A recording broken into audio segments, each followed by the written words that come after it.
Amin. Shalom Bapak Ibu yang terkasih. Ya, pada hari ini kita akan sama-sama merenungkan kebenaran firman Tuhan, lanjutan daripada kebenaran firman Tuhan yang minggu yang lalu, yaitu tentang mengapa sih kita harus beribadah, apa pentingnya itu ibadah, kenapa harus tepat waktu, dan lain sebagainya. Nah, pada hari ini kita akan melanjutkan pembahasan kita tentang ibadah ini, yaitu apa makna liturgi di dalam ibadah. Apa makna liturgi dalam ibadah? Bapak Ibu yang terkasih, kata liturgi adalah kata yang mungkin gak asing lagi di telinga setiap kita pada hari ini. Karena liturgi sangat erat dengan ibadah yang sering kita lakukan, baik tiap minggu ataupun di persekutuan tengah minggu kita. Tapi pertanyaannya adalah, kenapa harus ada liturgi di dalam ibadah yang kita lakukan? Kenapa gak bebas aja gitu tanpa terikat dengan sebuah kata liturgi? Apa sih sebenarnya makna liturgi itu di dalam ibadah yang sering kita lakukan? Sampai-sampai liturgi itu nggak boleh kita biarkan begitu saja atau nggak boleh kita pandang remeh begitu di dalam ibadah yang kita lakukan. Nah Bapak Ibu yang terkasih, malam hari ini kita akan sama-sama bahas lebih dalam lagi tentang makna liturgi ini di dalam ibadah. Supaya ketika kita mengikuti ibadah minggu ataupun ibadah tengah minggu, persekutuan spiritual formation, persekutuan doa pagi, komisi wanita, usia indah, sekolah minggu dan lain sebagainya, kita bisa paham dan bisa mengikuti ibadah dengan lebih benar. Dengan satu pemahaman, oh ternyata di dalam ibadah itu ada liturgi yang harus saya maknai sedemikian rupa. Jadi ketika kita beribadah bukan karena satu pemahaman yang buram gitu tentang liturgi dalam ibadah, tetapi satu pemahaman yang lebih benar dan tepat. Sebab itu Bapak Ibu, di dalam memahami makna liturgi ini pada malam hari ini, maka beberapa pertanyaan penting yang akan kita bahas bersama-sama. Ada beberapa pertanyaan penting dan pernyataan penting yang akan kita bahas bersama-sama terkait tentang liturgi ini.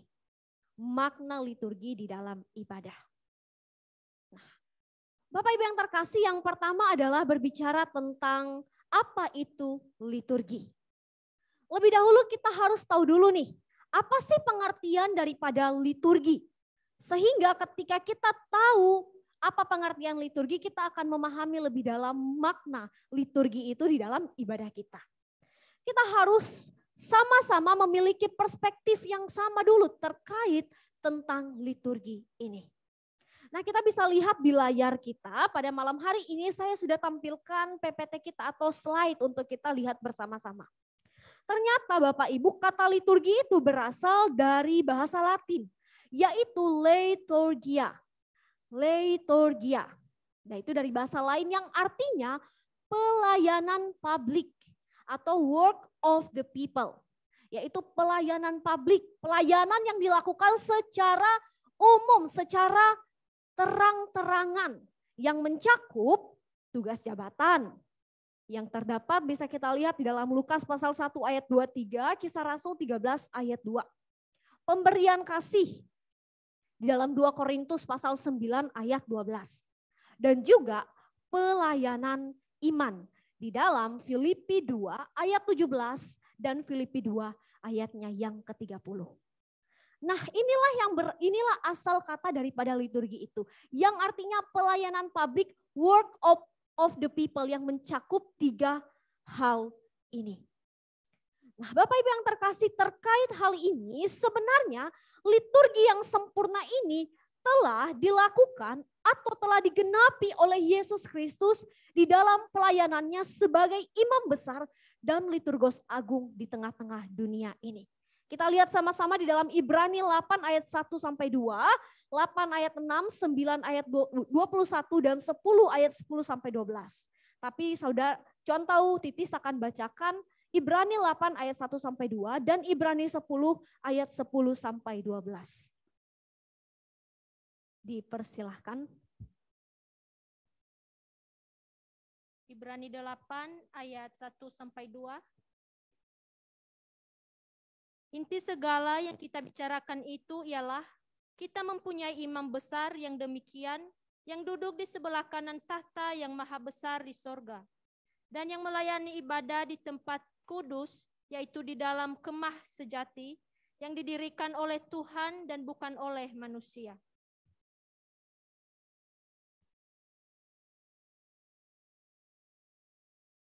Ibrani 10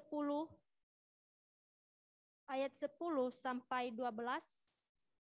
Dan karena kehendaknya inilah yang telah dikuduskan satu kali untuk selama-lamanya oleh persembahan tubuh Yesus Kristus. Selanjutnya setiap imam melakukan tiap-tiap hari pelayanannya dan berulang-ulang mempersembahkan korban yang sama sekali tidak dapat menghapuskan dosa. Tetapi ia setelah mempersembahkan hanya satu korban saja karena dosa, ia duduk untuk selamanya di sebelah kanan Allah. Terima kasih. Nah, Bapak Ibu yang terkasih, kalau kita melihat bagian ini mungkin kita akan mengatakan, oh liturgi itu kan yang sempurna sudah digenapi oleh Yesus Kristus dalam pelayanannya sebagai imam besar dan liturgos agung. Nah, kalau begitu buat apa lagi liturgi itu kita lakukan di dalam kehidupan sehari-hari? Nah, Bapak Ibu yang terkasih, kita melihat jelas di dalam Ibrani 10 ayatnya yang ke-11, selanjutnya setiap imam melakukan tiap-tiap hari pelayanannya dan berulang-ulang mempersembahkan korban yang sama sekali tidak dapat menghapus dosa. Setelah ia mempersembahkannya hanya satu korban saja karena dosa, ia duduk untuk selama-lamanya di sebelah kanan Allah. Yang berarti bahwa memang Kristus sudah menyempurnakan ini, sudah menggenapi ini di dalam dirinya sendiri, yaitu pelayanannya sebagai imam besar dan liturgos agung untuk membawa seluruh jemaat untuk melihat dan mengarahkan diri kepada Allah. Tetapi bukan berarti hal ini tidak kita kerjakan di dalam kehidupan setiap kita. Kita juga adalah imam-imam yang telah dipilih oleh Allah, umat Allah yang dipanggil untuk juga mengerjakan pelayanan ini di dalam kehidupan setiap kita. Oleh sebab itu liturgi itu harus sungguh-sungguh kita lakukan di dalam kehidupan setiap kita. Sekali lagi memang sudah digenapi oleh Yesus Kristus, tetapi bukan berarti berhenti di Yesus Kristus. Tetapi justru kita lanjutkan pekerjaan itu, kita lanjutkan tata cara itu di dalam kehidupan sehari-hari kita. Nah Bapak Ibu yang terkasih, kalau kita melihat kembali tentang pengertian daripada liturgi ini, yaitu pelayanan publik, work of the people. Nah tetapi kalau kita melihat lebih luas pada saat ini, ternyata liturgi itu dapat dipahami sebagai wujud representatif iman gereja kepada Allah Bapa, Allah Anak, dan Roh Kudus yang berkarya dalam dunia, berkenaan dengan interaksi antara Allah dan umatnya. Inilah yang disebut atau kita maknai sebagai liturgi di dalam ibadah yang kita lakukan. Sebagai wujud representasi iman gereja kepada siapa? Kepada Allah Tritunggal, kepada Allah Bapa, Allah Anak yang sudah digenapi tadi dalam Kristus, Allah Roh Kudus yang berkarya di dalam dunia, berkenaan dengan interaksi Allah dan umatnya. Atau dengan kata lain bahwa liturgi ini bagaimana cara kita menggambarkan iman gereja kita, iman kita kepada Allah Bapa. Bagaimana kita sungguh-sungguh menggambarkan iman kita di tengah-tengah beribadah kepada Allah Bapa, Allah Anak, Allah Roh Kudus yang sudah berkarya di dalam kehidupan kita. Dan di dalam kita menggambarkan atau merepresentasikan iman itu, ada pun interaksi yang terjadi. Tidak hanya satu arah, tidak hanya Allah saja kepada kita atau kita saja kepada Allah. Tetapi interaksi dua arah antara Allah dan juga umatnya.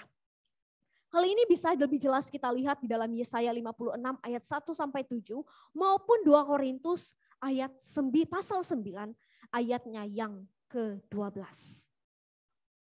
Nah Bapak Ibu yang terkasih, sebab itu kita nggak heran kalau liturgi di dalam ibadah kita, baik itu di hari Minggu maupun persekutuan itu nggak melulu satu arah. Tetapi ada interaksi di dalamnya yang memungkinkan kita juga berkomunikasi dengan Allah. Allah menyampaikan kehendaknya melalui puji-pujian, melalui firman, melalui doa. Dan kita juga menyatakan iman kita. Berinteraksi, berkomunikasi dengan Dia melalui pujian yang kita naikkan. Melalui firman yang kita dengarkan, melalui sikap kita. Dan juga melalui doa-doa yang kita naikkan.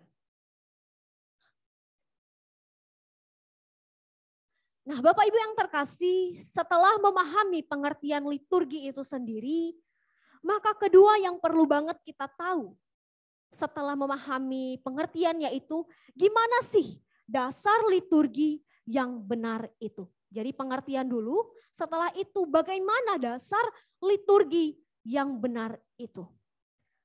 Jadi seperti yang kita pahami sebelumnya, bahwa liturgi itu adalah wujud representasi iman gereja kepada Allah Tritunggal dan berkenaan dengan interaksi Allah dan umatnya. Nah, oleh sebab itu liturgi yang benar itu akan selalu mencakup elemen atau bagian iman dan relasi rohani. Ini tidak dapat dipisahkan bahwa ketika kita berbicara tentang dasar liturgi yang benar, maka liturgi yang benar ini karena berbicara representasi iman gereja kepada Allah Tritunggal dan interaksi kita dengan Allah, dengan manusia, maka ini akan mencakup dua elemen ini, yaitu elemen iman, bagian iman, dan juga tentang relasi rohani. Nah, maksudnya seperti apa sih Bapak Ibu tentang elemen atau bagian iman dan relasi rohani ini? Kita akan lihat di dalam 4 bagian. Yang pertama bahwa liturgi ini selalu dimulai dengan panggilan beribadah. Karena Allah adalah inisiator eksistensi iman dan pertemuan rohani.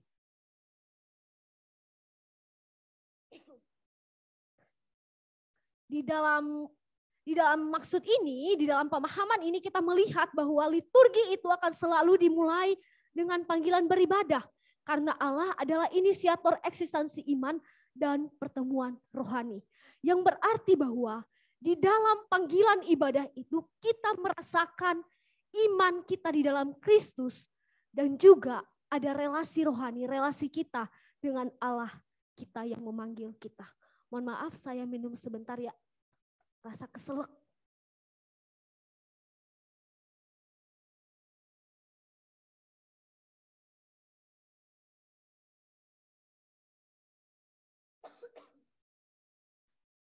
Oke Bapak Ibu, kita lanjut lagi. Bahwa yang pertama ketika kita bicara tentang makna liturgi yang benar itu mencakup 2 elemen yaitu iman dan relasi rohani.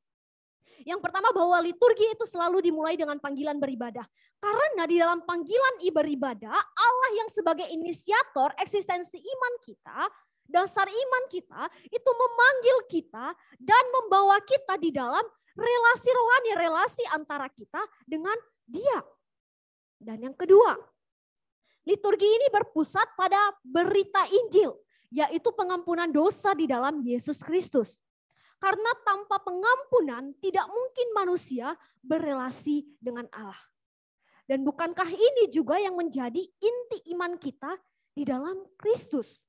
Yaitu bahwa kita telah ditebus di dalam Kristus dan memperoleh pengampunan di dalam Dia. Dan oleh sebab itu kita boleh berelasi dengan Dia. Dan yang ketiga adalah liturgi berkarakter dialogis yang didasari oleh 2 bagian interaksi antara firman Allah dan respon manusia. Dan ini merepresentasikan relasi dinamik antara Allah dan umatnya.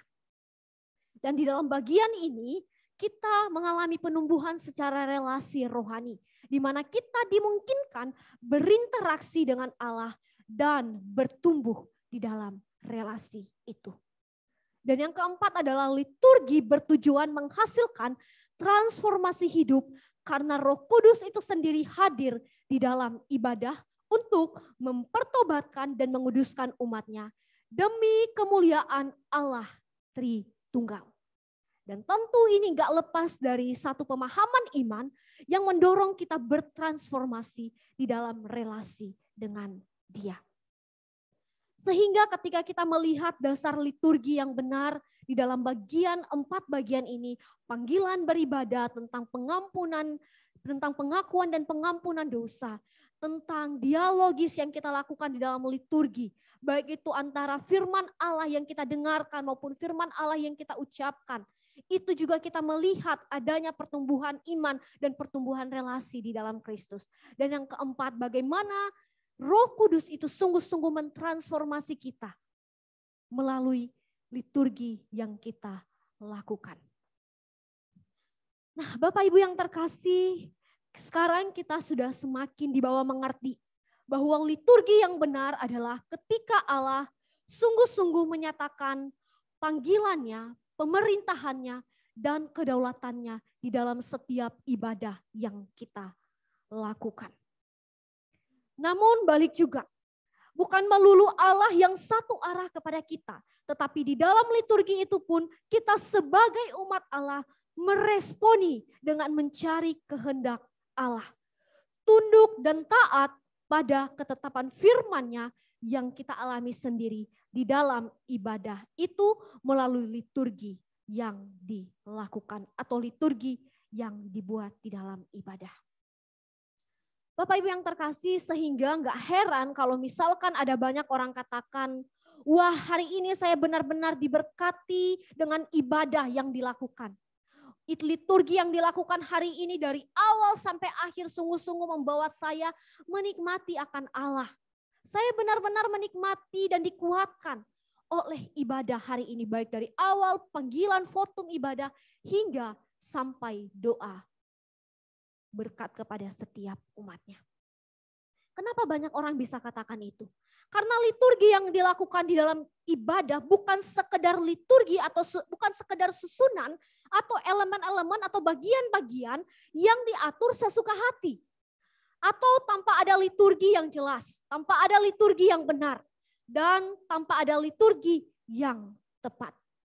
Tetapi sungguh-sungguh suatu liturgi susunan yang dibuat untuk merepresentasikan iman gereja terhadap Allah Tritunggal dan memunculkan interaksi antara manusia dengan Allah.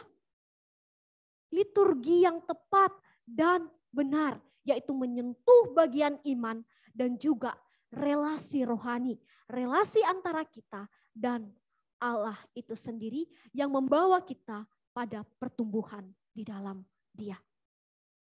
Kita pasti sering sekali ya Bapak Ibu, atau mungkin kita sendiri sering mengatakan hal itu. Wah, hari ini ibadahnya indah sekali.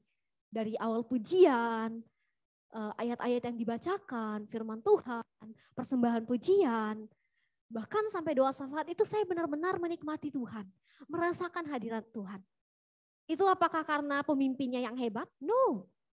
Tetapi karena sungguh-sungguh di dalam liturgi itu dari awal sampai akhir, dalam panggilan beribadah sampai pada akhirnya penutupan ibadah itu, kita merepresentasikan iman kepada Allah Tritunggal. Dan di dalam liturgi itu ada interaksi yang kita nikmati, kita rasakan antara kita dengan Allah. Bapak Ibu yang terkasih, ini juga berkaitan erat tentunya dengan bagaimana kita menyusun liturgi itu sendiri di dalam beribadah. Bapak Ibu, liturgi disusun sedemikian rupa, tentu terkait dengan elemen iman dan relasi rohani tadi. Atau ketika para hamba Tuhan, ketika sekolah-sekolah teologi menyusun sebuah liturgi di dalam ibadah, itu bukan karena sesuka hati, tetapi karena sungguh-sungguh ingin mencakup dua bagian itu, iman dan relasi rohani, sehingga representasi Allah itu, representasi iman kepada Allah boleh diwujudkan. Biasanya ini kita lihat dimulai dengan panggilan beribadah. Panggilan beribadah bagaimana Allah yang sebagai inisiator memanggil kita sendiri. Biasanya liturgi itu dimulai dengan votum atau panggilan beribadah.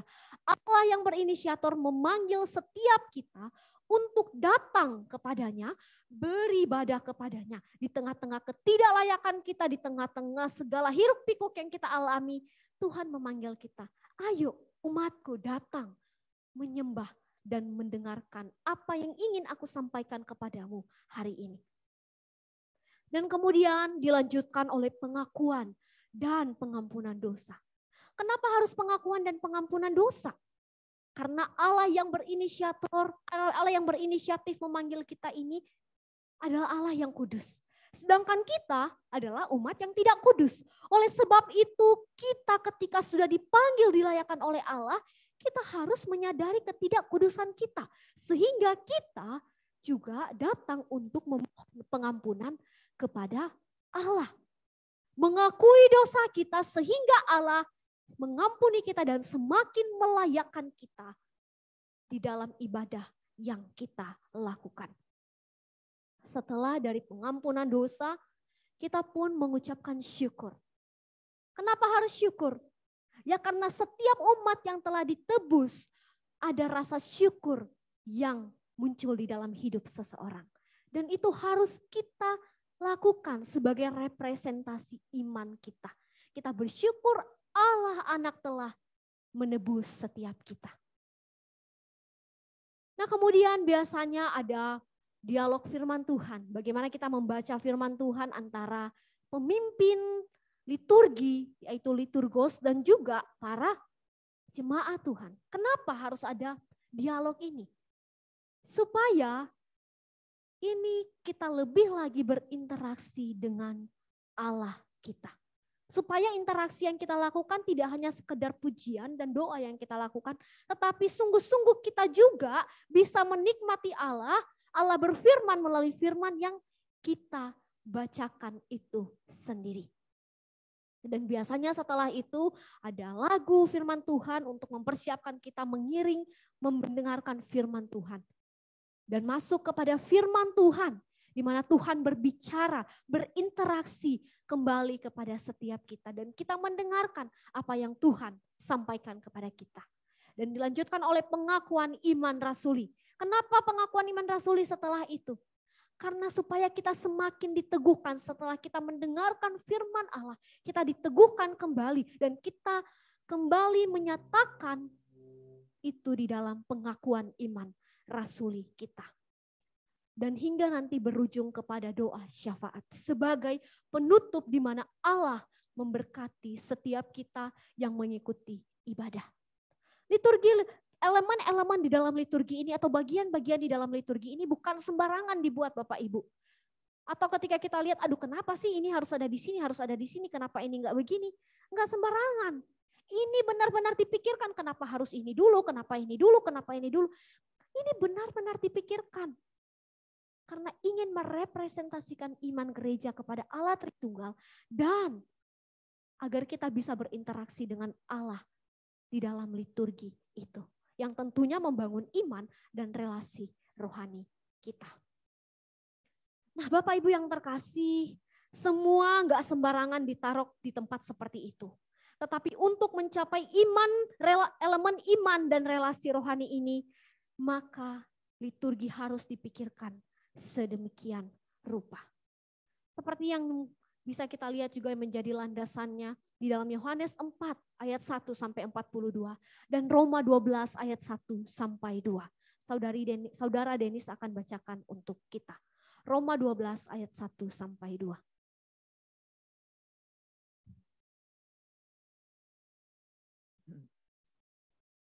Roma 12 ayat 1 sampai 2. Karena itu saudara-saudara, demi kemurahan Allah, aku menasihatkan kamu supaya kamu mempersembahkan tubuhmu sebagai persembahan yang hidup, yang kudus dan yang berkenan kepada Allah. Itu adalah ibadahmu yang sejati. Janganlah kamu menjadi serupa dengan dunia ini, tetapi berubahlah oleh pembaruan budimu, sehingga kamu dapat membedakan manakah kehendak Allah, apa yang baik, yang berkenan kepada Allah, dan yang sempurna. Oke, terima kasih. Di dalam Roma 12 ayat 1 sampai 2 ini dikatakan bagaimana kita boleh mengalami pembaharuan di dalam Dia. Dan pembaharuan ini sungguh-sungguh dapat kita alami ketika kita benar-benar memaknai liturgi itu di dalam kehidupan kita. Baik dari awal, pertengahan hingga berakhirnya liturgi yang kita lakukan. Nah, Bapak Ibu yang terkasih, hal selanjutnya yang akan kita pahami adalah tentang mengapa liturgi itu harus bervariasi. Ketika kita ingin memaknai tentang liturgi di dalam ibadah, maka kita juga harus memahami tentang mengapa liturgi itu bisa bervariasi di dalam sebuah ibadah. Kita semua tentu sudah mengalami atau merasakan beberapa variasi liturgi di dalam ibadah gereja kita, bukan? Mungkin beberapa bertanya, kenapa sih berbeda-beda? Kalau katanya liturgi itu harus tersusun dengan rapi, kenapa beda-beda? Event ini berbeda, dan sebagainya. Lalu kalau begitu apa yang bisa kita maknai dari liturgi yang berbeda-beda ini? Nah, Bapak Ibu yang terkasih, hal yang perlu kita ingat yaitu liturgi yang bervariasi adalah gambaran interaksi Allah dan umatnya yang dituangkan dalam teks liturgi dan aksi ibadah jemaat yang bisa kita lakukan. Dan variasi dalam liturgi ini berfungsi untuk menambahkan kualitas dialog antara Allah dan umatnya. Yang pastinya memperkaya teologi kita tentang kisah Allah itu sendiri yang menciptakan, menebus, dan memperbaharui, dan interaksi rohani dalam liturgi yang dikaryakan melalui bagian-bagian liturgi dengan benang merah yaitu kisah Allah. Kalau misalkan liturgi ibadah minggu kita tersusun votum, pengakuan iman, syukur, pembacaan dialog, firman Tuhan dan sebagainya. Tetapi kadang di event seperti Paskah kemarin atau kematian Kristus kemarin, Jumat Agung, kita memulai dengan siluet, kita memulai dengan satu pujian, kita memulai dengan hal-hal lain. Kenapa ini dilakukan? Variasi ini dilakukan. Kembali lagi, karena variasi ini juga bertujuan untuk menambah kualitas dialog antara Allah dan umatnya. Diharapkan di dalam variasi liturgi ini, setiap jemaat dibawa lebih lagi untuk memiliki dialog yang berkualitas, yang lebih banyak antara Allah dengan umatnya. Makanya misalkan di dalam ibadah Jumat Agung, Paskah, banyak refleksi-refleksi yang diberikan. Ruang kepada setiap jemaat untuk berefleksi. Supaya apa? Supaya ada ruang lebih lagi untuk kita berdialog dengan Dia. Dan variasi ini bukan hal yang payah atau bukan hal yang salah ya Bapak Ibu. Karena variasi ini juga perlu untuk kita lakukan di dalam liturgi ibadah kita. Asalkan kita lakukan dengan benar, yaitu balik ke pengertian tadi. Dan mencakup iman dan relasi rohani tadi. Seorang dosen liturgika saya pernah katakan begini. Kadangkala variasi liturgi itu diperlukan untuk menyegarkan kembali atau memuat ulang kembali liturgi yang rutin kita lakukan. Sehingga mencegah munculnya rutinitas di dalam ibadah. Ilustrasi aja deh Bapak Ibu, misalkan di dalam keluarga kita. Kalau kita melakukan itu terus-menerus dalam keluarga mungkin ada rasa jenuh juga. Tetapi ketika ada satu hal baru yang kita lakukan, kita jalan-jalan ketika libur, kita pergi nongkrong segala macam. Ada satu refreshing baru gitu, variasi baru kita lakukan dalam keluarga sehingga kita bisa lebih segar kembali. Begitu pula dengan liturgi di dalam ibadah. Perlu adanya refreshing di dalam bentuk-bentuk variasi liturgi. Sehingga liturgi yang dilakukan bisa semakin mendorong kita bertumbuh dan mengalami Tuhan di dalam ibadah kita. Namun Bapak Ibu yang terkasih, bukan berarti kalau nggak ada variasi itu juga salah. Tidak Bapak Ibu. Karena yang terpenting bukan variasi di dalam liturgi itu, tetapi bagaimana kita sungguh-sungguh memaknai liturgi itu dengan benar, yaitu merepresentasikan iman gereja kepada Allah Tritunggal yang berkarya di dalam kehidupan kita. Dan kita bisa berinteraksi dengan Allah dan umatnya. Sehingga iman dan relasi rohani kita bisa bertumbuh di dalam liturgi yang kita lakukan. Kemarin saya baru saja ikut diskusi ya dengan beberapa gereja gitu. Nah dosen saya Bu Astri katakan begini, kadangkala liturgi itu nggak perlu bervariasi memang. Kadangkala harus itu-itu terus. Kenapa? Untuk semakin menegaskan kepada jemaat bahwa ada hal-hal penting yang harus terus mereka pahami gitu. Baik itu tentang panggilan beribadah, tentang pengampunan dosa dan lain sebagainya. Mereka harus lebih jelas lagi memahami tentang liturgi itu di dalam ibadah. Maka enggak masalah kalau dibuat terus-menerus seperti begitu.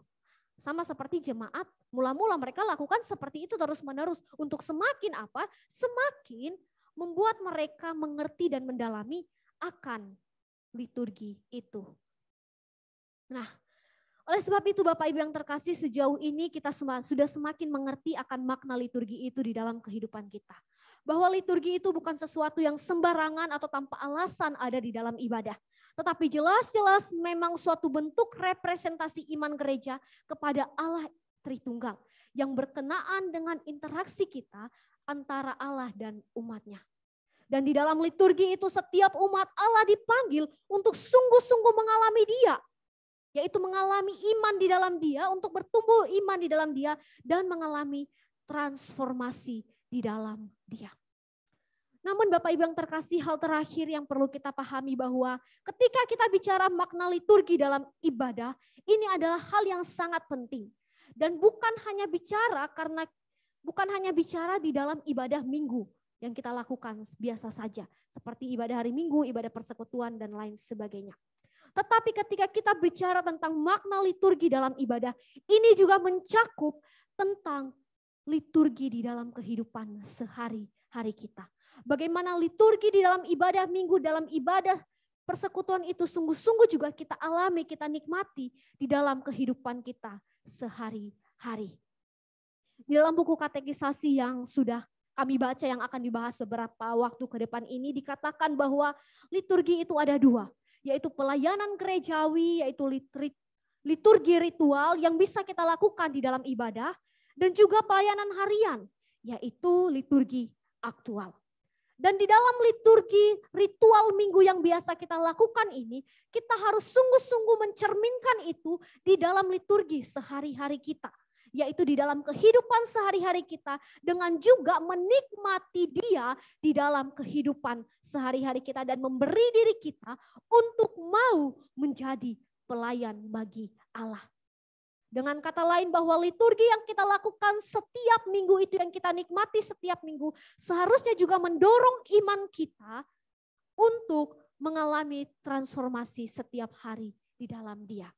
Sehingga dengan itu kita bisa memaknai kehidupan kita juga bukan kehidupan yang sembarangan. Ketika kita bangun pagi, ada liturgi juga yang kita lakukan. Allah memanggil kita untuk mengerjakan panggilannya dalam hidup kita. Kita bangun pagi, kita datang beribadah kepada Tuhan dengan hidup kita. Kita melakukan kehidupan kita sehari-hari, melakukan aktivitas kita di dalam satu pemahaman bahwa aku ingin merepresentasikan Allah, imanku kepada Allah, dan aku ingin berkomunikasi dengan Dia di dalam hidup sehari-hariku. Tuhan Yesus memberkati. Kepada Musa Felix dipersilakan untuk menutup kita di dalam doa. Mari kita berdoa. Kami bersyukur karena kebenaran-kebenaran yang kami dengarkan pada malam ini boleh membukakan akan pengertian-pengertian yang menolong kami untuk semakin lebih mempunyai sikap hati yang benar di hadapan Tuhan. Di dalam ibadah yang kami lakukan setiap hari Minggu, karena setiap hal mempunyai makna yang sangat terkait di dalam relasi kami dengan Tuhan, dan juga di dalam relasi kami dengan antar sesama saudara seiman. Kami doakan Tuhan agar sikap hati kami dengan pengertian yang diberikan kepada kami malam ini semakin terbentuk satu hati, sebuah hidup yang boleh kami persembahkan kepada Tuhan. Kami memohon Tuhan berkati kami seluruh jemaat GKK, supaya juga liturgi ibadah yang juga kami lakukan setiap hari Minggu yang kami ikuti juga boleh mempengaruhi akan liturgi kehidupan kami setiap hari, sehingga boleh memberikan sebuah dampak, sehingga ada satu liturgi kehidupan yang kami lakukan yang pada akhirnya hidup kami seutuhnya berpusat hanya untuk memuliakan dan menyembah Engkau. Tolong kami Tuhan di tengah kehidupan yang memang penuh dengan tantangan, melawan dosa, melawan kedagingan, melawan kegelapan. Anugerahkan kekuatan sebagaimana Kristus, sumber kemenangan kami, menjadi semangat, menjadi penopang bagi kami. Biarlah kami jalani akan liturgi kehidupan kami bersandar Tuhan senantiasa. Berkati kami malam ini yang sudah hadir, yang mengikutinya. Biarlah Tuhan kuatkan kami.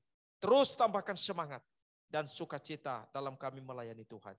Terima kasih untuk hamba-Mu yang telah memberitakan, Tuhan juga boleh terus pakai. Dalam nama Tuhan Yesus kami berdoa. Amin. Saudara, kita bersyukur untuk spiritual formation, di mana malam ini